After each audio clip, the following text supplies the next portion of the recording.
Everybody in WP Campus community. I'm Amber Hines, one of the organizers of 2020, and I am super excited. Actually, wait a minute. It's 2021. I don't know what I'm talking about. WP Campus 2021. It's been that way for about 9 months now. But I am hanging out today with Chad Carlson and Paul Gilzo. I hope I said that right. Woo! Good job. All right. They are from Platform.sh. They are one of our amazing sponsors of the conference. And so we're going to chat a little bit with them about their solutions and services, and then talk a little bit about conference starting next week. So do you guys want to start off by introducing yourselves, what you do at Platform.sh, and telling people who aren't sure about Platform.sh what they need to know? Sure. Hi, everyone. Thanks for joining us. My name is Chad Carlson. I manage the developer relations team at Platform.sh. I've been with the company coming up on 3 years now.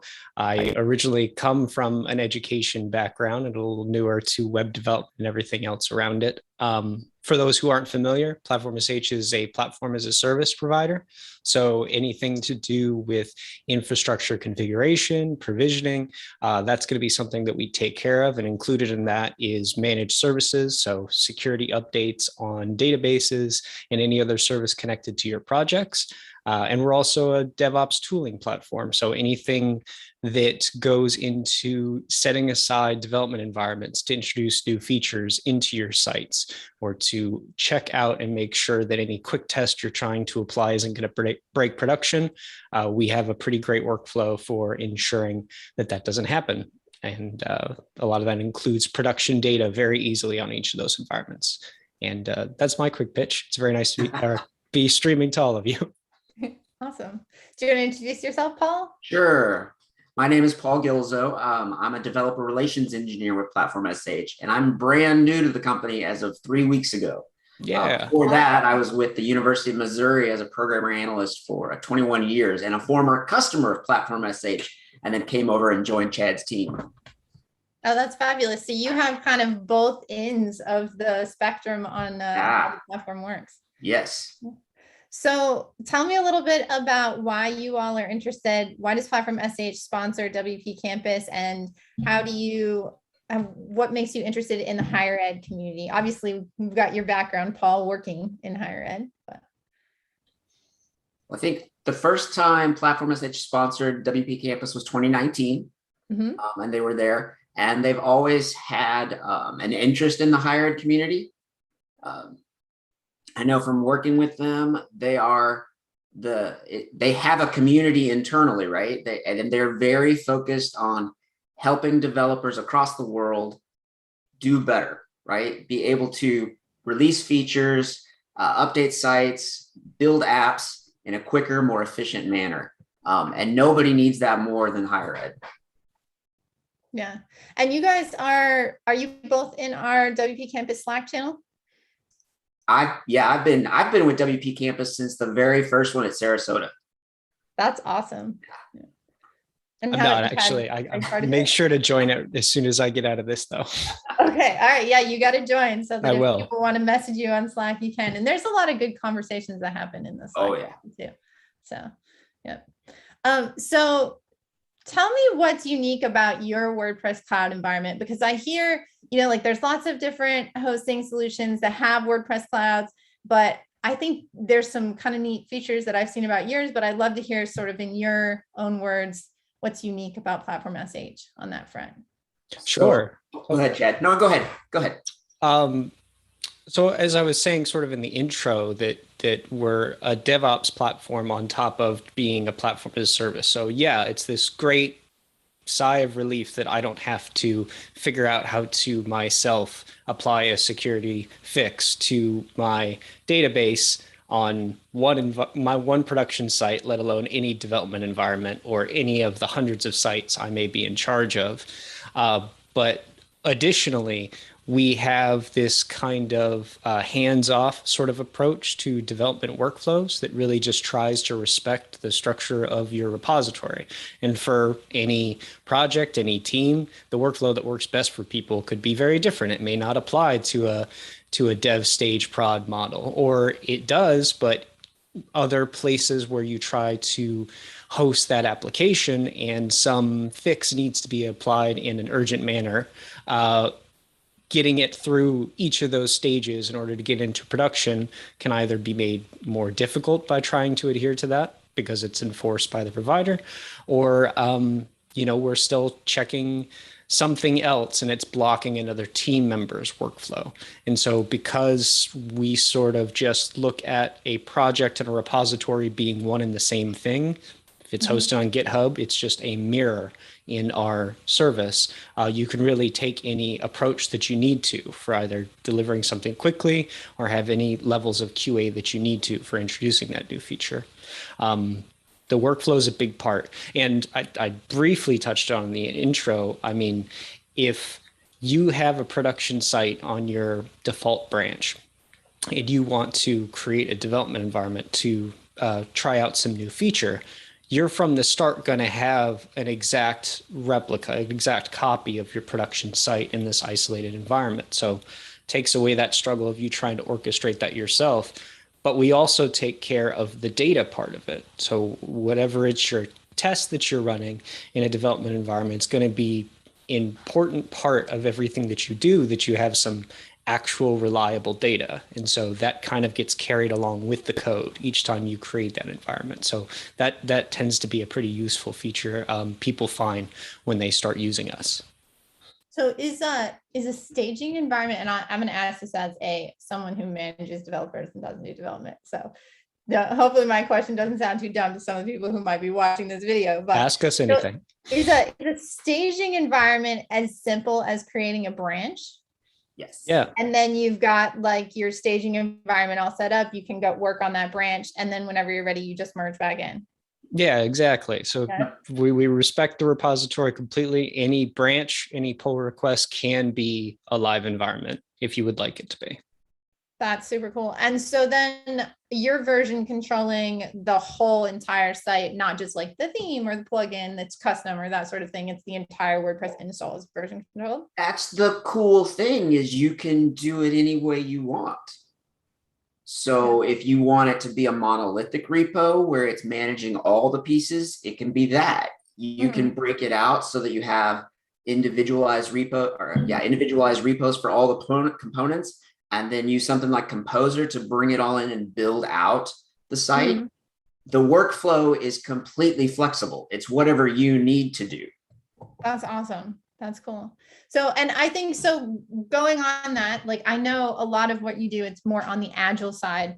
So what do you think if a college or university is coming out of, maybe they were not used to an Agile workflow and they're trying to become more Agile with their deployment? What do you feel like is some good steps or some things that they need to consider as they're making that transition? So that's kind of the focus of the presentation that will be given. Awesome. Kind of as a highlight there. It's really the story of myself and John Boyer, who was in charge of the Drupal side. I was in charge of the WordPress side, trying to get our hands and our head around what the university contained in the fleet, and then trying to standardize all that and then modernize our infrastructure and how we manage the fleet. So that's kind of the big story. And it's a lot of our the things we didn't expect and the stumbling blocks and all the caveats and gotchas. So I don't want to give away too much. To kind of give you a peek there. A lot of it. Sorry, say that again. I was saying, so everybody needs to go get tickets for next week. Yeah, get tickets for next week for sure. I'd say a big chunk of it was those policies, the university policies. Universities and colleges are often in this weird kind of convergent of having federal and state and international regulations. We have to follow in local regulations. And some of us have been around for hundreds of years. We've got all these things that we have to do, as well as internal politics that you have to navigate. And so there was a lot of that we hadn't anticipated, right? That was really hard in trying to move us into more of an agile infrastructure. And a lot of those policies weren't written for 2020 or 2021, whatever year we're in, whatever year it is, right? And so Yeah. just trying to find the right silo at the university that controls that policy to go and say, okay, well, we need to go do this new thing, but we can't because of this policy. How do we work around that, or how do we modify the policy to allow us to be more efficient and be more agile? Mm-hmm. Yeah, well, it is going to be a very fascinating talk. I know that I am definitely going to chime in and tune in for that one. So, I'm curious about this because you guys talk a lot about deploying on Fridays, and I come from an agency background, and that scares me to death. Oh wait, did your feature say I deploy on Fridays? Indeed, it does. Oh man, I just think that's the best way for me to lose my Saturday. So I want to know, like, how does your platform make deploying on Fridays easier and not scary? Sure. We kind of take the approach that it doesn't have to be. So would we respect the repository the way that we do, so that you have your production site default branch and you open up some new branch, you're working on some new feature. As soon as you branch, you're gonna get every piece of code that's on that production site. So that's your WordPress code, every dependency that it needs, and every piece of your infrastructure. So the version of PHP, the version of the database, everything else that defines your whole application. So we sort of consider the infrastructure itself just as much of a dependency as anything else that you have in your code. And in that branch, because nothing's changed, same as in the repository, we have a hash that defines every piece of that goes into the final build image for that production site. And so in the branching, we can reuse that image on the new branch. And we can do all of our work, and we can change the build, we can change the way it builds, we can upgrade the version of PHP, whatever we like. But then when we're ready to merge it into production, the same logic applies. So we're really just replicating the repository. Nothing's changed from that new branch when we place it on production. So we can reuse that same build image, that we don't have to rebuild again where something might go wrong. We already know the deploy goes perfectly well because we've done it in an isolated environment. We've run all our tests with production data. It's just a handover, and now we have a new production site. And same thing, we want to branch again, we're going to feel good about the next branch because we're just reusing something we've already built. Mm-hmm. How does the database and content changes that might need to go hand in hand with code deployments work in your environment? So are you referring to bringing up a staging environment and making content changes? Well, I mean, we see this, right? We've been working on the dirty word, which we'll have some talks about this next week too, like transitioning some of our university clients to Gutenberg. Okay. And so we have to build custom Gutenberg blocks. That happens in the code, but the actual like building out of the page happens, right? Like there's a lot of database elements there, right? We're not hard coding pages anymore. Right. Or even like ACFing them in the same way that we used to. I just made a word there. I like it. I'm gonna steal it from you. Yeah. So we always debate this, because then it's like, okay, so if we're going to go live, we got to push the code, right? And then to maybe like copy and paste Gutenberg blocks. Like, I don't know what we're doing, right? Like, so how does that sort of launch process, when you know that there's some content needs to happen to get are you mostly getting the content happening in like on the production site, but like behind, at a different URL that's password protected, or are we doing content and staging? And then also, like, do you have recommendations for that? So I can speak from experience. Mm-hmm. That's a tough one because there isn't a concept of versioning database content, really. Yeah. Right. So if you're not freezing, doing a content freeze on production, and production is progressing as you're doing this content development in some other area, Yep. there is no good way to merge the two, right? Mhm. Yep. The biggest So- challenge we all face. Right. So, I mean, I don't know if Chad has any insight, but we typically just enforce, and when I say we, I mean the University of Missouri, sorry. We typically enforce the content freeze of, okay, production is going to stop at this date so that we can build the new content without having it on production, and then merge, or not merge, that's the wrong word, but migrate then that database over to the production database. Mm-hmm. And I guess the plus side of the way Platform.sh works is that you can do a lot more smaller deployments. So your content freeze doesn't have to last as long, right? Right. Yeah. Correct. As opposed to like, I'm going to copy it and you can't work on the web. No new blog posts for 3 weeks, guys. Like, Yes. a lot of people would say, what? No. No, So that you would can be do the smaller. hope.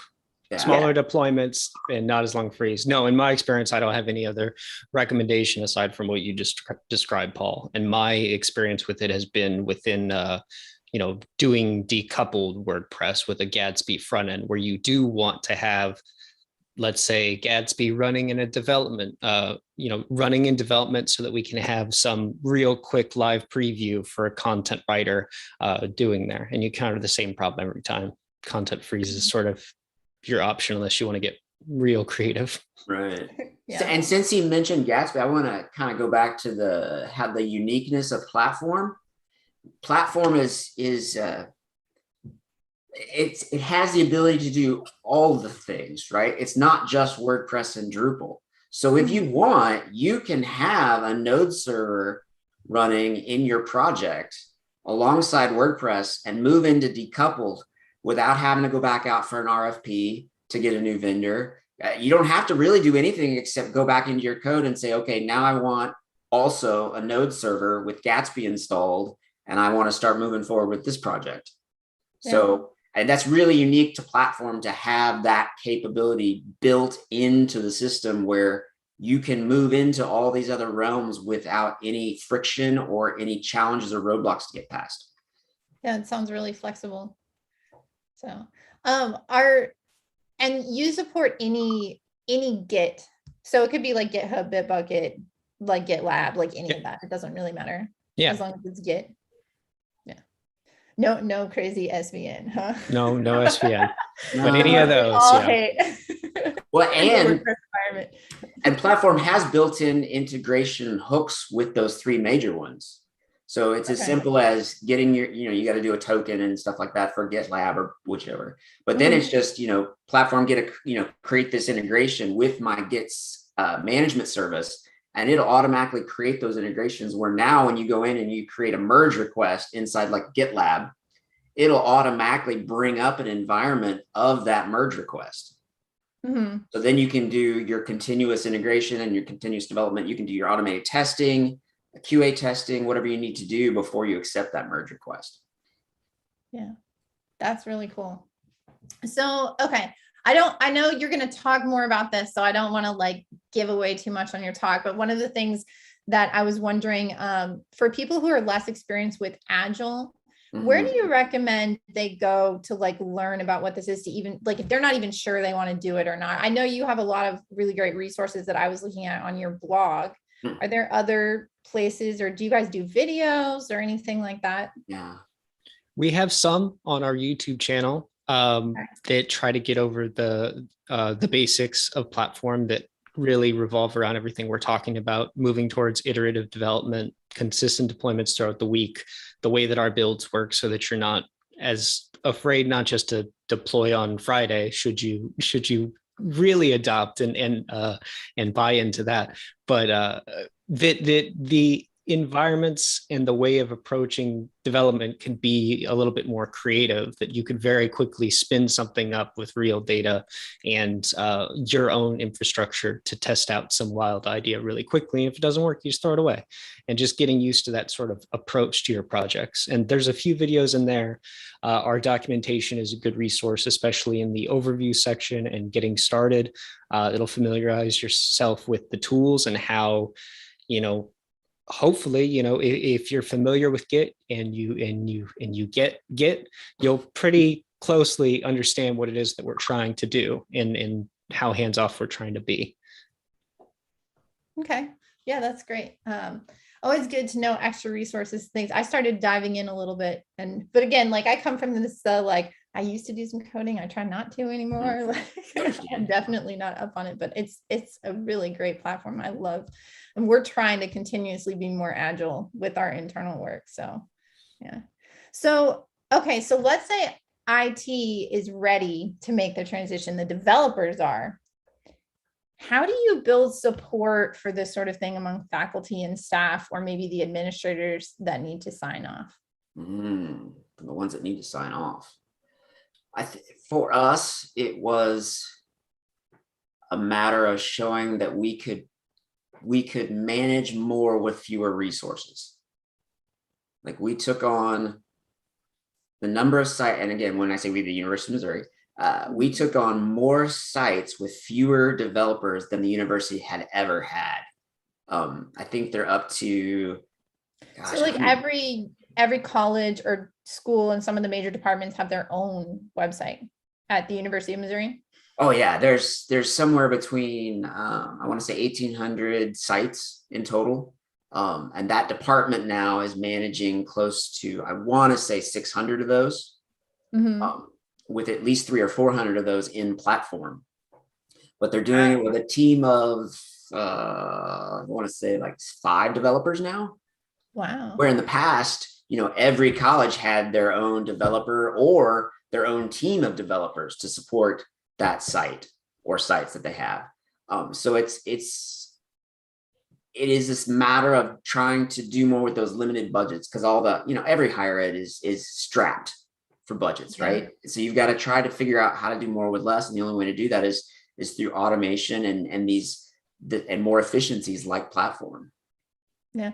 I think one of the things too that probably would be really beneficial of going to a more centralized team and having things on a similar platform, besides like not having to do work, but I also think about it from like the branding perspective. Oh, absolutely. Probably a lot more control over, what random colors get put on a website and making sure they aren't random colors when they're all going through a centralized department, as opposed to every school has their own developer or design team that might make decisions that may or not fit branding standards. Yeah, you have a lot more oversight over hundreds of apps if you really need it to be, that can all share the same upstream code, that can all be in sync when you have some major campaign rolling out.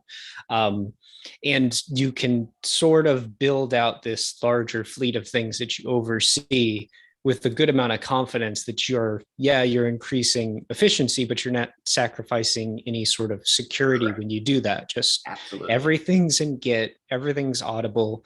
The containers that we use on any environment can't talk to anybody and aren't visible to anybody except within that internal network. Environments are isolated from each other.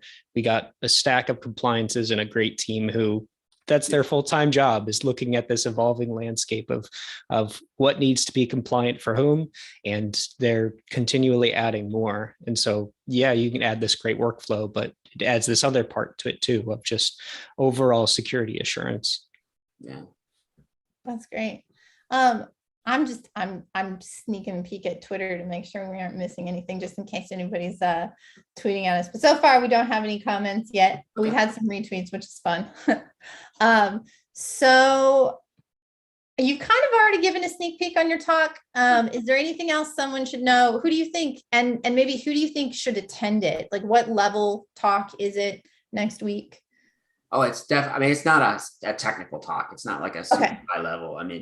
I would think that any other developer who finds himself in a similar situation of, having to manage more and more and more and more sites and not getting any additional resources, a web communications manager or director who manages a team, but again, is being asked to develop more sites, but not given more staff or resources to do so. So anyone like that, even marketing managers, really, because in the end, most of these sites are marketing mediums, right? They're ways to communicate that marketing message, whether that's to the students, to alumnus, to whoever.